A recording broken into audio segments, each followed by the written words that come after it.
in an interview that Keir Starmer did with the BBC, Lauren Grensberg, about potentially looking at the EU again. Of course, it's just a code word for we're going to try and rejoin through the back door. This is not unexpected. Bearing in mind, all they had to do was wait and buy their time. Look how patient Labour were of the Tories in power for that long. The referendum came in 2016. The result obviously showed that we want people to leave. It wasn't a big majority, but reasonable one.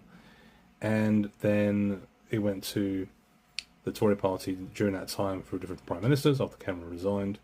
Got to Boris Johnson in the end.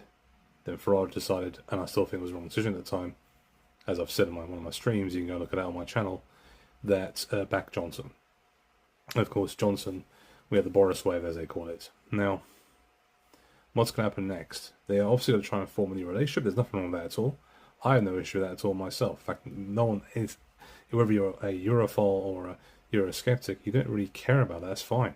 We should have a good relationship with Europe because they're right there next to us, of course. It's ideal. Work out things and, work on good terms together. But the question is, how far will they go? And there is obviously a suggestion that when it comes to legal perspectives on certain issues, the Labour government are looking to open the door once again for the EU to come in and actually look and make changes that allows us to be on level path with things such as food protections on the quality of food and things like that.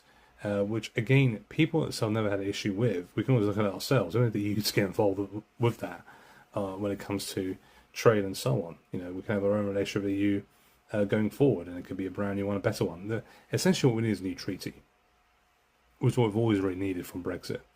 But then again, what we saw was for like 2.5 years, or potentially up to 3 years, the Tories and Parliament differing, messing about, and had no intention of going through with this. Eventually, the election was called, and then people spoke with their vote and told the people in power that Brexit should be done.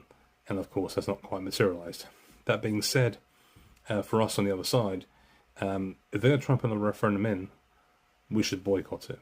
There should be no intention at all of going ahead with this referendum. Never to vote for it. The protest itself will be against it, and we're not going to recognise the vote either. Simple as that. Because this is what they might try to do, but I think Starmer's not stupid enough to try it. But bring this issue up again, reform should always counterpunch. Okay, we know what's going to come up after that. And tell us how, tell the people how you see our relationship with Europe going forward. That's the better answer than keep complaining about what the Labour government are doing right now, because it's not going to work for the public going forward.